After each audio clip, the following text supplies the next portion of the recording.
amamos las historias de milagros, ¿verdad? Esos milagros que vemos en la Escritura, milagros instantáneos.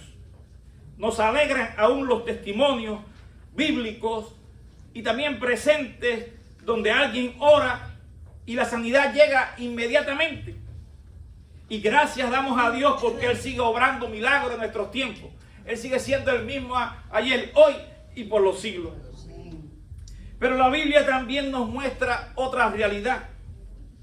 Momentos cuando Dios no quita inmediatamente la prueba, sino que nos sostiene con su gracia mientras seguimos caminando en la prueba y en la aflicción. El apóstol Pablo conoció de esa experiencia. Nos cuenta algo muy personal. Nos decía que tenía un aguijón en la carne.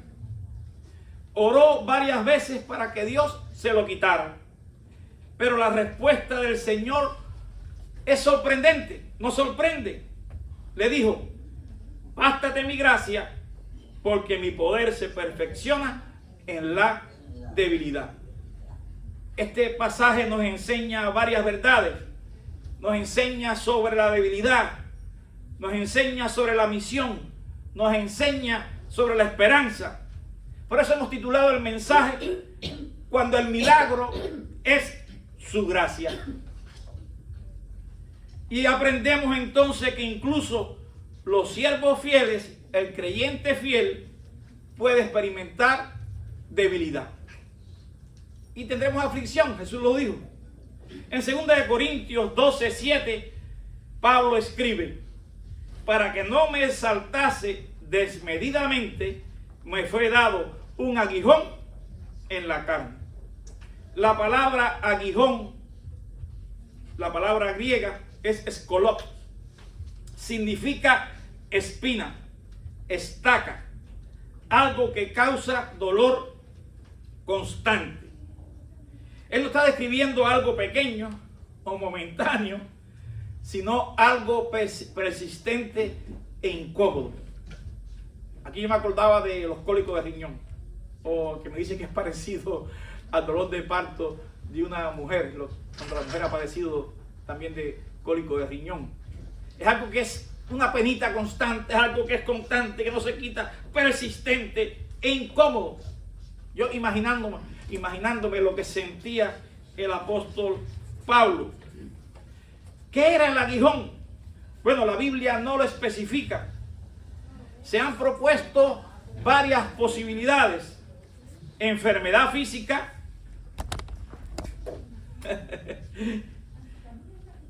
problemas de visión, Gálatas 4:15, 6:11, persecución constante, debilidad corporal. Pero lo importante no es identificar el aguijón. Lo importante es entender el principio. Incluso un apóstol fiel, un siervo fiel, ayer y hoy, puede vivir con debilidades. ¿Qué contexto cultural rodeaba a la iglesia primitiva, al apóstol Pablo? En la cultura grecorromana se admiraba la fortaleza, el honor, la autosuficiencia. La debilidad era vista como vergonzosa. Sin embargo, el cristianismo introduce un paradigma distinto. Dios usa personas débiles para mostrar su poder. A lo que el mundo ha considerado débil es lo que Dios está usando para trastornar la locura del mundo, la sabiduría del mundo. E incluso lo que escoge como apóstoles eran llamados los del burgo, para avergonzar a aquellos que se consideraban sabios. A veces pensamos que si tengo fe suficiente no tendré problemas. Ese no era el caso del apóstol Pablo. Y claro que la fe es importante para el milagro, la fe es importante para todo lo que emprendamos en nuestra vida cristiana. En Marcos capítulo 6, Jesús estaba asombrado al ver la incredulidad de su propia gente, de su propio pueblo, de su ciudad. Y no pudo hacer ahí muchos milagros por causa de la incredulidad de ellos. Así que la fe es importante para que Dios obre en nuestras situaciones. En Hechos 14, Pablo sanó a un cojo de nacimiento. Y dice que cuando lo miró a ese cojo de nacimiento, vio que tenía fe para ser sanado. Así que es importante la fe para que obre Dios sanidad en nosotros. Nosotros oramos por la persona por la que estamos orando. ¿Tendrá fe para ser sanada? ¿Tendrá fe en nuestras oraciones? La fe es importante. Y Hebreos nos dice que sin fe es imposible agradar a Dios. Que cuando uno se acerca a Dios, uno cree que Dios es galardonador de los que le buscan, que Dios obra. Y como dice también Santiago, que la oración eficaz del justo puede mucho. Somos hombres semejantes a Elías. Y Elías oró y no llovió. Y Elías oró y volvió a llover. Así que tenemos ese Espíritu Santo para orar en nosotros. Pero en ocasiones Dios no obra el milagro como en el apóstol Pablo pidiendo la situación que haya sido, ese aguijón en su carne, sino que quiso usar su debilidad, perfeccionar su poder en la debilidad del apóstol, y también creo que lo sigue usando en nuestros días en nosotros. Dios usa a personas débiles para mostrar su poder. Si tengo fe suficiente, no tendré problema. Este no era el caso del apóstol Pablo. Si sirvo a Dios, todo será fácil. Este tampoco era el caso del apóstol Pablo. Él sí servía, él sí tenía fe. Entonces no podemos estar en los dos extremos. Podrían llegar a decir, bueno, si el apóstol Pablo está enfermo y mira cómo él ha sanado, entonces, ¿para qué voy a servir? No. Nuestra tarea es servir al Señor, vivir consagrados a Él, orar, tener fe, creyendo que Dios sigue haciendo milagros y que puede intervenir en tus circunstancias, pero sirviendo en sacrificio vivo al Señor. Amén. No dejarte milenar por aquellos que quizás no se congregan para exhortarnos al amor y a las buenas obras, o que no creen y quieren seguir creyendo a su manera. No, aunque no veamos inmediatamente, hay que seguir sirviendo al Señor. La debilidad no significa que Dios nos haya abandonado. No, Dios sigue con nosotros. Entonces, en segundo lugar, además de que incluso los siervos fieles pueden experimentar debilidad, Jesús mismo sufrió también en su cuerpo, y ahí oró intensamente en Getsemaní, viendo todo lo que se avecinaba. Pero en segundo lugar, Dios escucha nuestras oraciones, aunque la respuesta a veces sea diferente a la que esperamos, a la que quisiéramos. Ahí mismo en 2 Corintios, en el versículo 8 del capítulo 12, Pablo dice: 3 veces he rogado al Señor que lo quite de mí. Esto revela algo importante. Pablo oró intensamente. El número 3 en la cultura judía muchas veces indicaba oración persistente, oración completa, que persistía en una respuesta. No fue una oración superficial, era un clamor sincero. Que, repito, nos recuerda la oración de Jesús en Getsemaní, que también oró 3 veces en Mateo 26, 44. ¿Cómo estamos orando nosotros ante nuestras dificultades, ante nuestras situaciones? ¿Estamos clamando intensamente, persistentemente, o abandonamos rápidamente nuestro motivo de oración? Dejamos de orar por aquello que nos aqueja.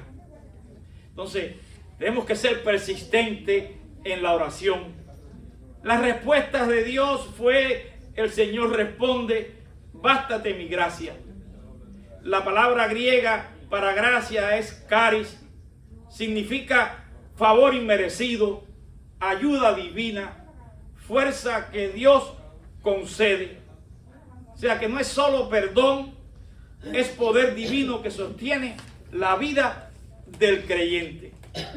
Dios no ignoró la oración de Pablo. Dios respondió, pero de una manera distinta. Ustedes saben que, o podrán imaginarse, también lo intensamente que hemos clamado nosotros a través de cuando conocimos esa palabra cáncer, ¿verdad? Que comenzó conmigo primero y después siguió con mi esposa en ella, con un diagnóstico más grave de 6 meses de vida. por la gracia de Dios, ha sobrevivido casi 3 años a ese diagnóstico médico. Pero hemos así clamado y orado al Señor que quite ese aguijón, que la sane de manera milagrosa. Pero el Señor nos ha dicho igual, bástate mi gracia. Y llevamos 3 años, no sé cuántos más vamos a seguir llevando. Pero sabemos que Dios sigue usando a los médicos, a la medicina. Él sigue escuchando nuestras oraciones. Él sigue utilizando también nuestras debilidades y nuestras pruebas también para su gloria y para consolación de otros. Y hemos orado nosotros intensamente, hemos llorado, hemos estado angustiados. No pueden imaginárselo si usted no ha pasado por experiencias similares de esa angustia que, como decía, que nos conmueve las entrañas. Pero ustedes también han orado, la iglesia ha orado, gracias a todos los que han estado orando, y otros hermanos fuera de nuestra iglesia también han clamado. Y hemos también, como el apóstol Pablo hacía, no hemos tenido temor nosotros tampoco de pedir ayuda en la oración. Cuando tenemos dificultades, también como les he soltado a ustedes, hermano, cuando tengan dificultades, pónganlo en el grupo. Quiero que oren por mí, no se esconda usted ahí dentro de su concha, en su caracol, y que nadie sepa de usted. Tenemos que darnos a conocer. Si hay alguien enfermo, llame a los ancianos de la iglesia, que sepa la iglesia que hay alguien enfermo. No esperen que lo llamen porque usted no viene. Si no, usted inmediatamente, una necesidad, llame usted. Es lo que dice la Biblia. Siempre le digo, ¿qué dice la Biblia? ¿Qué dice la Biblia? No lo que tú creas a tu manera, no lo que tú pienses. Y nosotros también hemos clamado y pedido ayuda a otros en diferentes reuniones. Y me decía alguien cuando escuchaba que estaba pidiendo oración: pero tu esposa no había sido sanada. Yo dije, sí, en su gracia Dios ha obrado, que le ha dado una sobrevida de 3 años a un pronóstico médico. Y creemos que lo seguirá haciendo, tenemos fe. Pero hasta ahora nos ha dicho, bástate mi gracia. Y seguimos clamando y seguimos pidiendo oración por ella. En la Biblia vemos diferentes respuestas de Dios a la enfermedad. La sanidad inmediata, los muchos milagros de Jesús y de otros héroes bíblicos o héroes de la fe, están ahí. No podemos negarla, y la quisiéramos también nosotros, y usted la quisiera para usted también. Aleluya, cuando ello ocurre.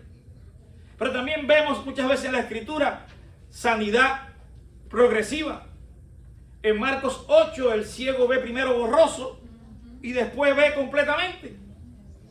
En Lucas 17, los leprosos salen y en el camino fueron sanados.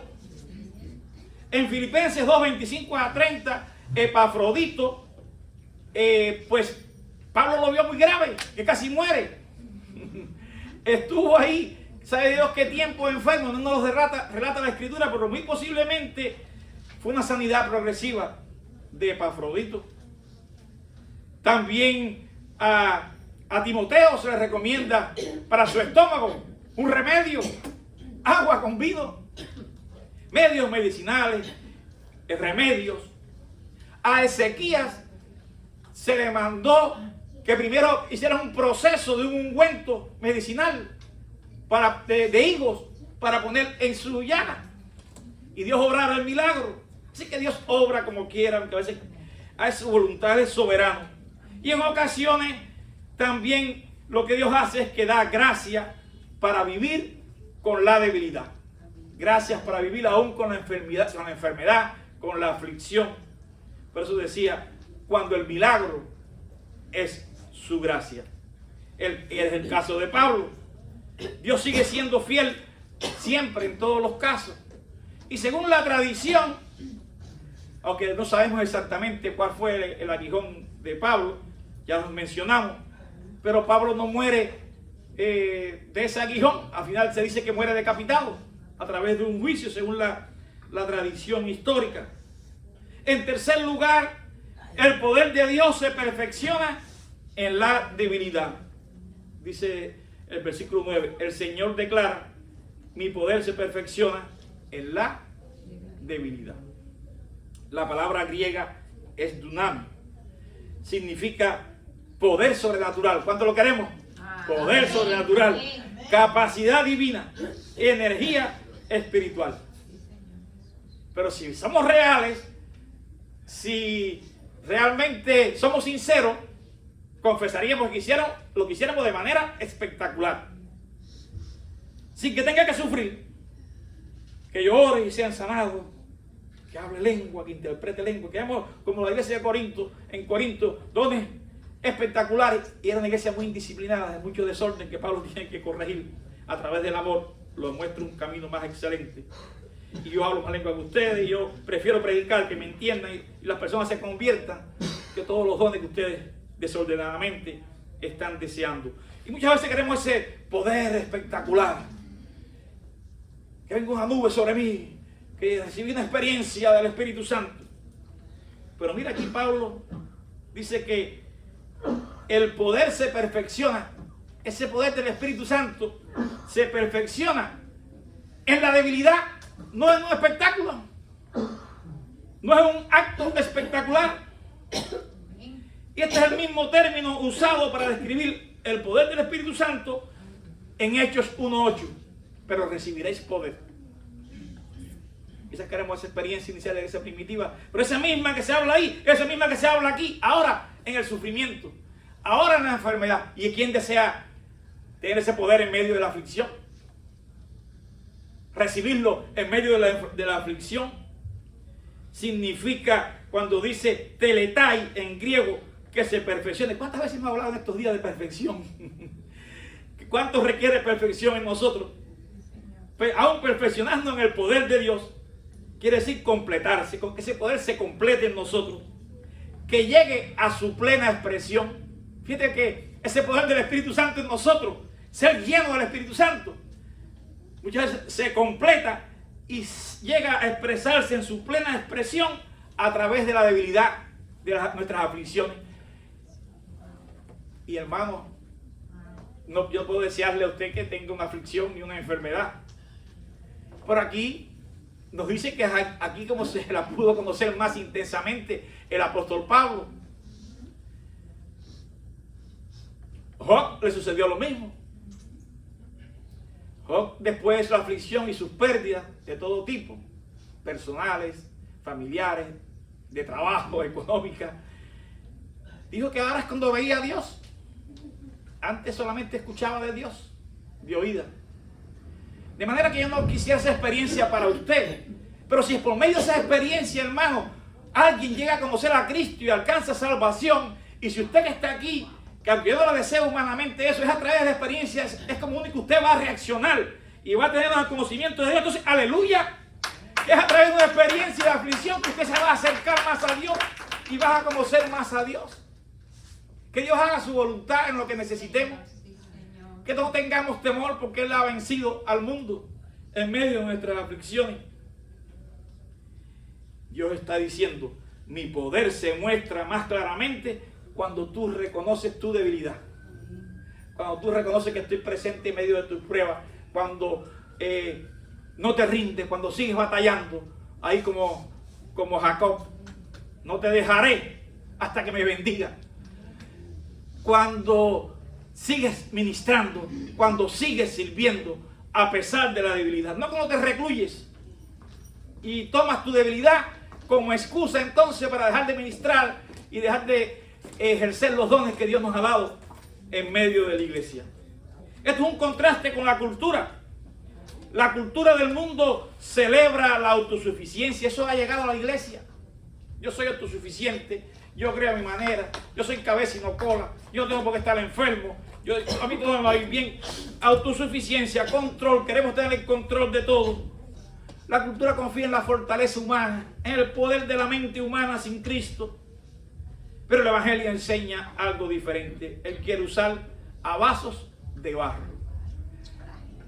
Que personas que reconocen su debilidad, que no somos orgullosos y tenemos necesidad de oración, no esperemos a que una semana para si nadie me llamó. No, inmediatamente llamo a los ancianos de la iglesia. Oren por mí que estoy enfermo, necesito la oración de la iglesia. Eso es lo que vemos lo que hacían los héroes bíblicos.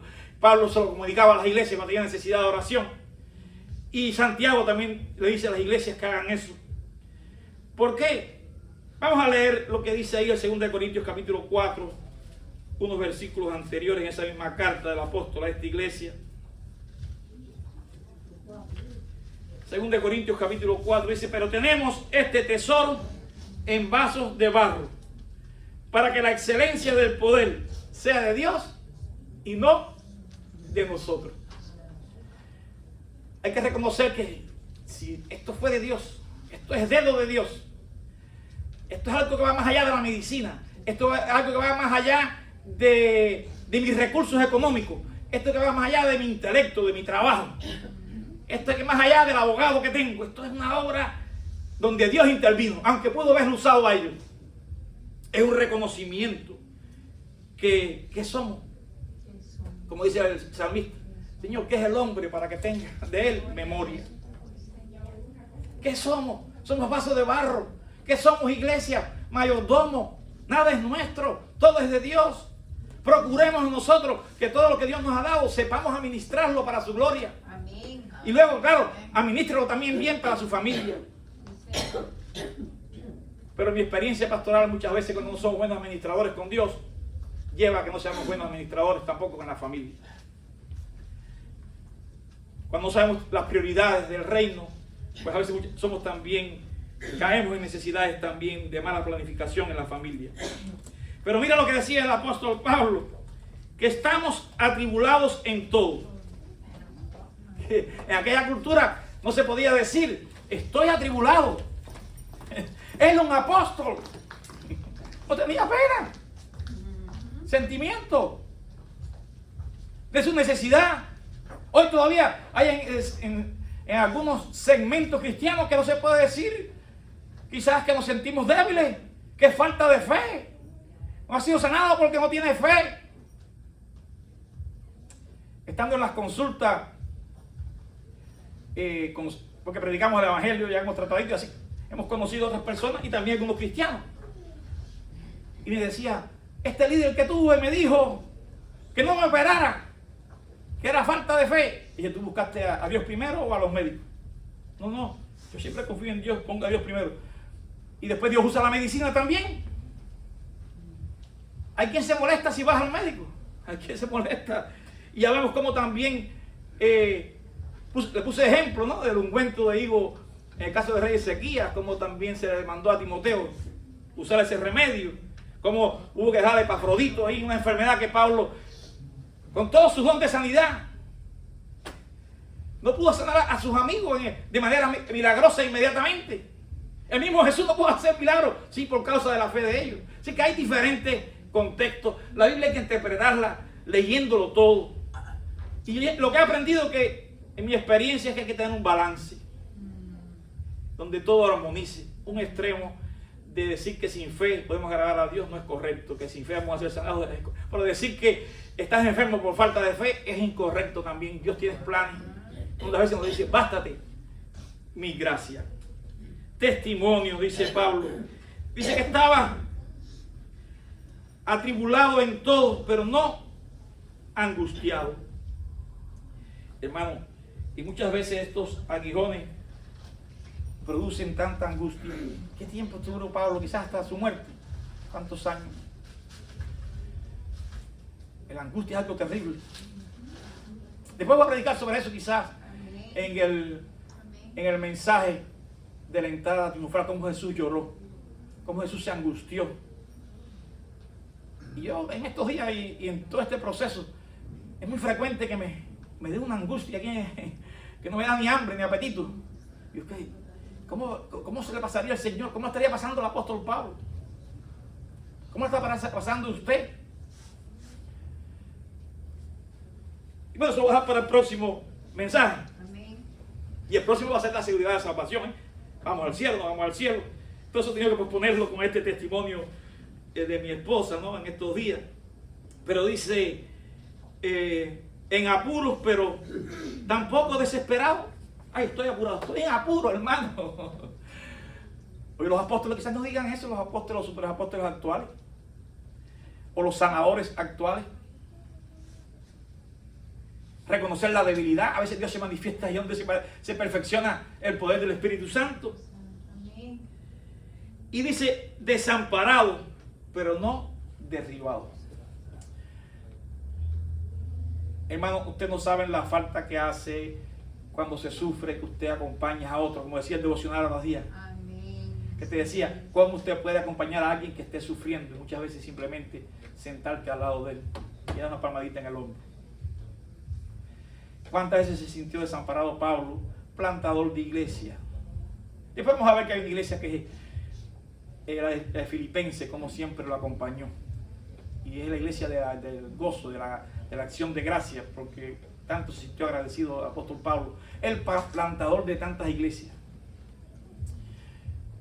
Y como esta iglesia de Filipos lo acompañó y lo ayudaba y se acordaba de él. ¿Cuántos de ustedes se acuerdan del plantador aquí, Robaina? Y yo me gozo con que ustedes se acuerden de los pastores que pasaron por aquí, que se sacrificaron, que plantaron la semilla, que dieron su sudor, sus lágrimas, su esfuerzo, sus angustias. No, yo no me molesto por eso. Aleluya, por cada siervo. Es bueno que la iglesia reconozca a sus plantadores, a los que le fundaron. Y Pablo a veces se sintió desamparado, incluyendo a Demas, ¿no? Ese es el caso que podemos decir. Pudiera haber algunos Demas más en la época de Pablo y de iglesia, pero siempre serán los menos. O serán los más, no sabemos. Pero siempre habrá un remanente, como la iglesia de Filipos, que apoyó a Pablo. Y siempre tuvo un círculo íntimo que, aunque Demas la desamparó, otros estuvieron a su lado. Y sobre todo, el Señor que nunca le abandonó. Él dijo, Dios siempre estuvo a mi lado. No te sientas solo.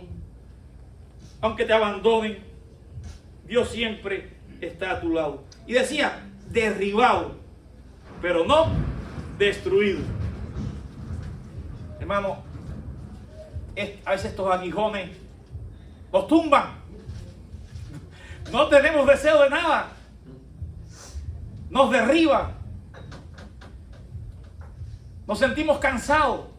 No queremos seguir. Queremos renunciar. Queremos, basta ya. Señor, como decía Elías, me quiero tirar aquí. Estado de desánimo.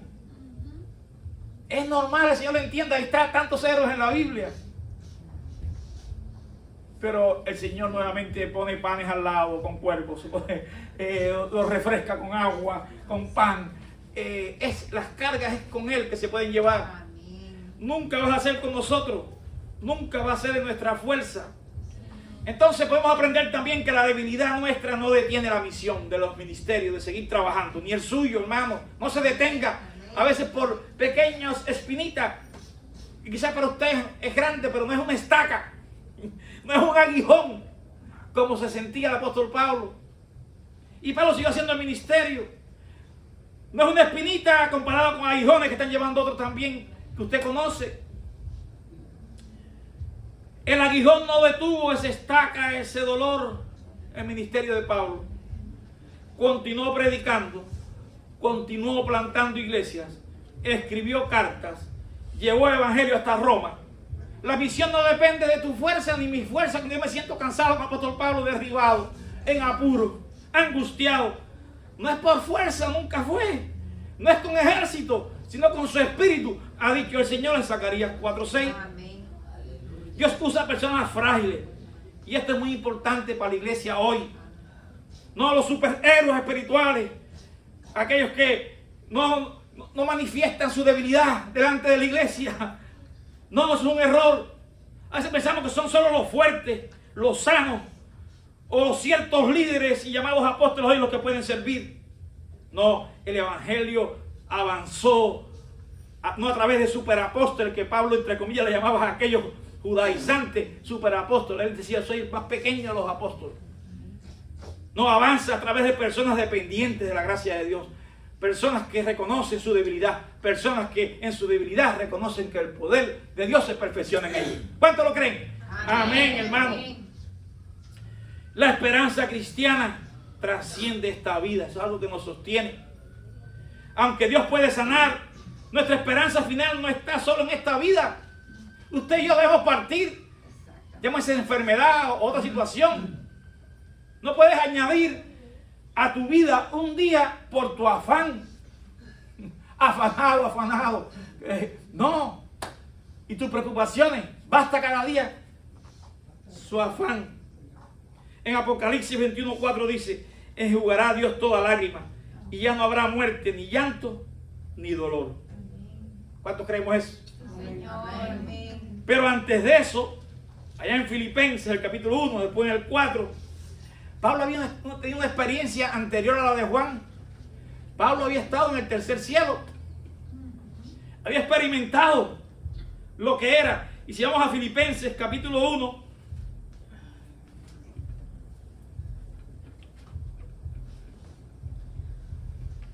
dice: porque para mí el vivir es Cristo.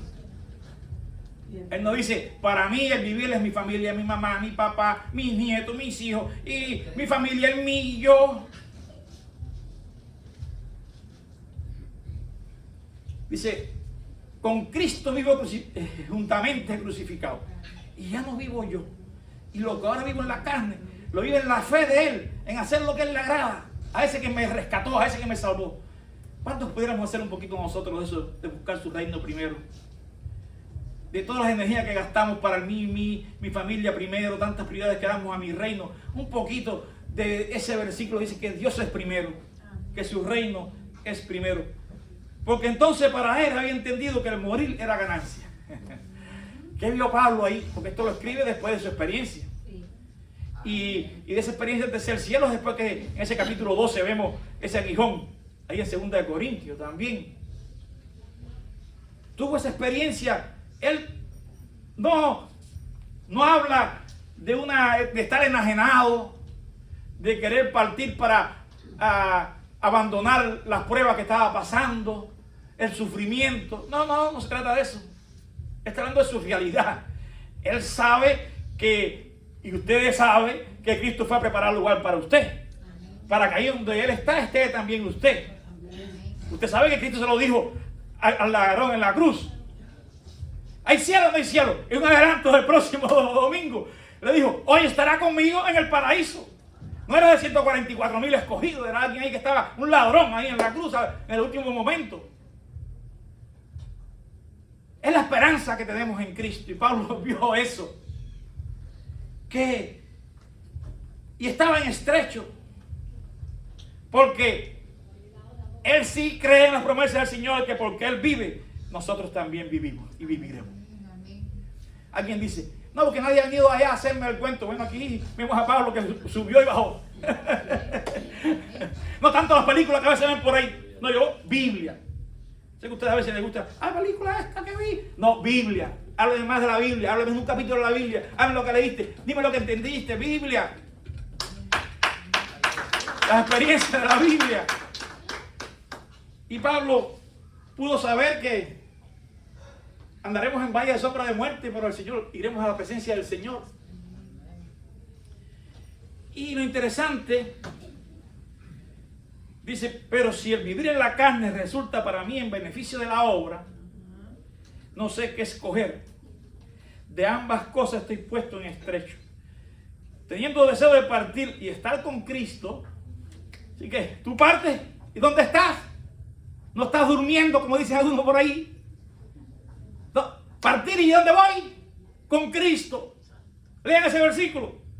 Deseo de partir inmediatamente con Cristo. Él nos dice: lo cual es mejor. Lo cual es muchísimo mejor. Él lo había visto. Cosas que ojo no vio, ni oído escuchado, lo que nos espera, hermanos, lo que el Señor fue preparado para nosotros. Pero quedar en la carne es más necesario por causa de vosotros. ¡Wow! Por causa del ministerio. No por causa de mi familia. Señor, dame un tiempo más porque quiero disfrutar mi matrimonio. Señor, dame un tiempo más por mis nietos. Y todo eso es válido. Pero creo que eso más para atrás. Ese es el pan nuestro de cada día. Que tenemos que pedir. Nuestras realidades. Pero el Padre nuestro primero es Él. Y después van abajo el pan nuestro. Queremos nuestras necesidades, pongamos primero su reino en nuestra oración, nuestras alabanzas a Él. Él decía: si yo quiero estar en la tierra, para seguir sirviendo a Dios. en su iglesia y con él ministrar a los demás. No era ni para él mismo. Y entonces, ¿qué le pedía entonces a la iglesia? Esta iglesia amada, esta iglesia que amaba realmente al apóstol Pablo, al plantador de esa iglesia. Ahora, si usted ve este sufrimiento en mí, todo lo que estoy pasando, le pido una cosa, hermano: que os comportéis como es digno del evangelio de Cristo, para que sea que vaya a verlo, esté ausente, oiga de vosotros que estáis firmes en un mismo espíritu. Ese es el deseo del apóstol Pablo, es el deseo de cualquier líder, es el deseo de cualquier pastor, es el deseo de cualquier hermano que anhela ver un avivamiento en su iglesia, llámese Benecer o otra, es ver que los demás, primero por amor a Cristo, por el sacrificio de otros tantos que pueden decir, sean imitadores de mí como yo de Cristo, usted quiere acompañar a esos hermanos que con dolencia, que con aflicción están batallando y sirviendo quizás más que usted. ¿Y usted qué más puede hacer? Que los líderes digan: acompáñanos. Que usted lo pueda ver predicando el evangelio, que usted lo pueda ver en una vigilia, que usted lo pueda ver sirviendo, que usted lo pueda ver desarrollando sus dones, que usted lo pueda ver siendo un dador alegre, que usted lo pueda ver en todas las áreas de la mayordomía siendo un obrero fiel. Esa es la mejor obra espiritual que pudiéramos hacer para enfermos de cáncer, para hermanos que están luchando con aguijones. Es que usted se ponga a trabajar en la obra del evangelio. Eso es lo que Pablo deseaba en su aguijón. Os ruego, solamente dice él, casi nada, pero otra vez rogando, como dice también en Romanos el Espíritu Santo, escrito pues: os ruego, hermanos, que presentéis vuestros cuerpos en sacrificio vivo. Nosotros pensamos que nos dijeron: os ruego que se pongan a dormir en un sacrificio ocioso, en sus camas. A veces interpretamos mal la Biblia, yo no sé. Como si la vida cristiana no fuera sacrificio. Para que, dice, como es digno del evangelio. Ahora, si vamos después al capítulo 4.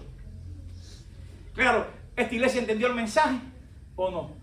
Yo espero que esta iglesia lo entienda y siga batallando por la fe en el evangelio, no dejándose vencer muchas veces por situaciones que pueden ser espinas, y yo entiendo que la espina también duele.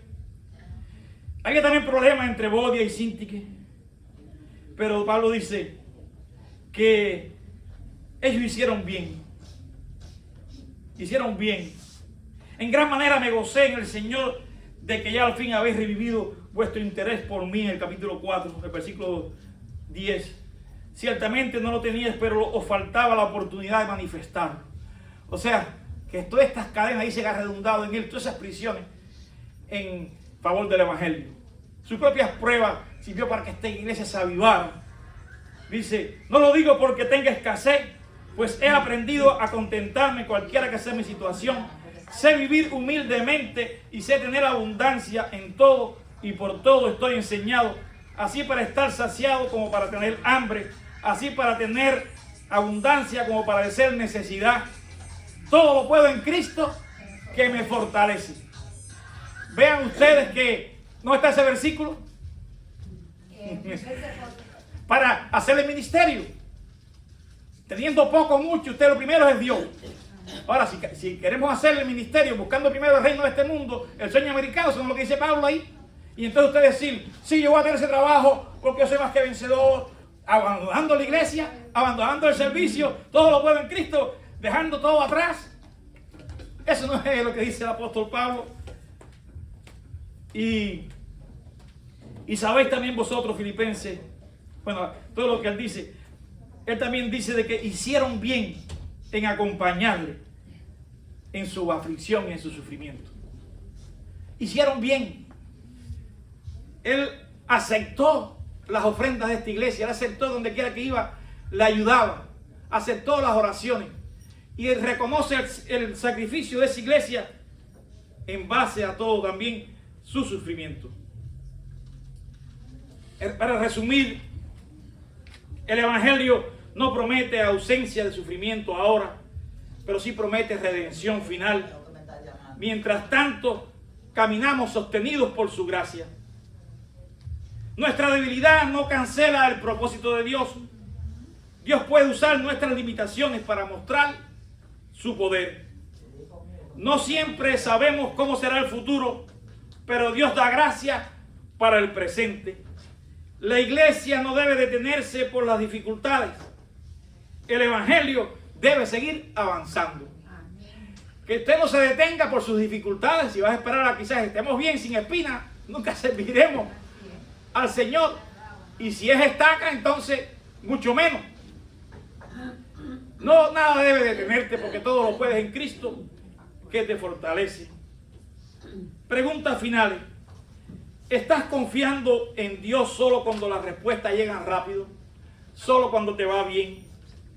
¿Estás dispuesto a seguir sirviendo a Dios aún en medio de tus debilidades? A veces son tomadas como excusa para no servir a Dios. ¿Estás creyendo que la gracia de Dios es suficiente para tu vida hoy y para mi vida hoy? En conclusión, a veces Dios hace el milagro de quitar la prueba, la enfermedad. A veces Dios hace el milagro de cambiar nuestras circunstancias. Y a veces hace el milagro de sostenernos con su gracia mientras seguimos caminando. Cuando su gracia nos sostiene, ese, hermano, también es un milagro. Que el Señor le bendiga.